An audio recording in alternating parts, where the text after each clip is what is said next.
పవన్ కళ్యాణ్ గారు మంత్రిగా ఒక ఉప ముఖ్యమంత్రి హోదాలో బాధ్యతలు తీసుకున్న దగ్గర నుంచి తన ముద్ర కోసం అయితే బాగా తాపత్రయపడుతున్నారు. తన ముద్ర పాలనలో వేయడం కోసం తాను ప్రయత్నాలు చేస్తున్నట్లయితే స్పష్టంగానే కనిపిస్తుంది. సంతోషమే.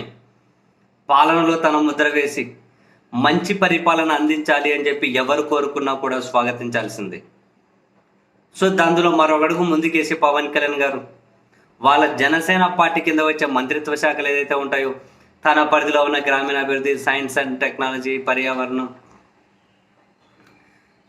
సినిమాటోగ్రఫీ వాళ్ళ ఇంకో మంత్రి పరిధిలో, పౌర సరఫరాల శాఖ వాళ్ళ ఇంకో మంత్రి పరిధిలో, జనసేన పార్టీకి సంబంధించిన ముగ్గురు మంత్రులు పవన్ కళ్యాణ్, నాదెండ్ల మనోహర్, కందుల దుర్గేష్ వీళ్ళ పరిధిలో ఉన్న మంత్రిత్వ శాఖలకు సంబంధించి ప్రజలు ఏవైనా కనుక సూచనలు కానీ సలహాలు కానీ క్షేత్రస్థాయిలో వాళ్ళు సమస్యలు చూస్తూ ఉంటారు కాబట్టి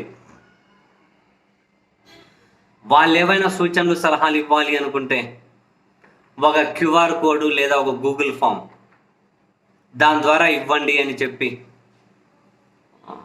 ఒక ప్రకటన లాంటిది వాళ్ళు సోషల్ మీడియా హ్యాండిల్స్లో ఒక పోస్ట్ పెట్టారు. పాలనలో ప్రజల భాగస్వామ్యం ఉండే విధంగా తాను ఆలోచించడం మంచి నిర్ణయమే, డెఫినెట్లీ స్వాగతించాల్సిందే. అయితే ఇక్కడ ఎవరికైనా కలిగే అనుమానం ఏంటి అంటే పవన్ కళ్యాణ్ దీన్ని అసలు ఎంతవరకు ముందుకు తీసుకెళ్ళగలుగుతారు, ఎన్ని రోజులు ముందుకు తీసుకెళ్ళగలుగుతారు అని. కారణం ఏంటంటే పవన్ కళ్యాణ్ది ప్రారంభ శూరత్వం అంటారు. మొదట్లో ఈ హడావిడి బాగానే ఉంటుంది, మీకు గుర్తుండే ఉంటుంది. జనసేన పార్టీ స్థాపించినప్పుడు నాయకులను చేస్తా, కొత్త తరం నాయకత్వాన్ని సృష్టిస్తానని చెప్పి దానికోసం పరీక్షలు కూడా పెట్టారు.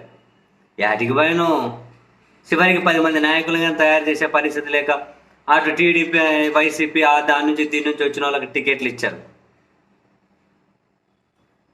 అంతే. అంటే ఫస్ట్ కొంచెం హడావిడి ఉంటుంది, మళ్ళీ పట్టించుకోరు.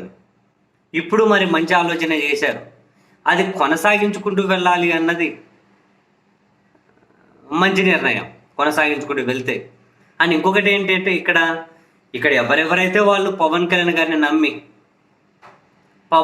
గారిని నమ్మి ఏవేవైతే కొన్ని సలహాలు సూచనలు ఉత్సాహంగా పంపిస్తూ ఉన్నారో ఇవన్నీ రిసీవ్ చేసుకొని క్రోడీకరించి దేని మీద వీళ్ళు దృష్టి పెట్టబోతున్నారు అన్న విషయం మళ్ళీ వీళ్ళు ప్రకటించాలి. అప్పుడే పంపించిన వాళ్ళ అభిప్రాయాలకు వాల్యూ ఉంటుంది, మరికొంతమంది కూడా ఉత్సాహం చూపుతారు. సో ఎవరెవరి సలహాలు తీసుకున్నారు, ఏమేమి సలహాలు తీసుకున్నారు, దాన్ని ఏ విధంగా వీళ్ళు ఇంప్లిమెంట్ చేయబోతున్నారో అన్న విషయం కూడా వీళ్ళు చెప్పాలి. ఏదో జస్ట్ ఒక క్యూఆర్ కోడ్ ఇచ్చేసాం, గూగుల్ ఫామ్ ఇచ్చాం, మీకు పంపించేయండి అని. దాని తర్వాత స్టేటస్ ఏంటి అనేది తెలియకపోతే మరి దాని మీద వాళ్ళు కనీసం ఎలాంటి చర్యలు తీసుకుంటున్నారో అన్న విషయాలు కానీ తెలియకపోతే ఎంతమంది ఆలోచనలు సలహాలను వృధా చేసినట్లే అవుతుంది. సో పవన్ కళ్యాణ్ గారు చేసిన ఆలోచన మంచిదే, ఆ ఆలోచన ఆయన ఇంప్లిమెంట్ చేస్తున్నా అనే విధంగా తదుపరి నెక్స్ట్ అప్డేట్ అయితే ఖచ్చితంగా ఇవ్వాలి.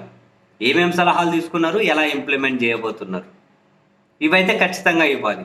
అప్పుడే ఈ అభిప్రాయాలు షేర్ చేసుకున్నటువంటి వాళ్ళ సలహాలు సూచనలకు కూడా కాసింత వాల్యూ ఉంటుంది.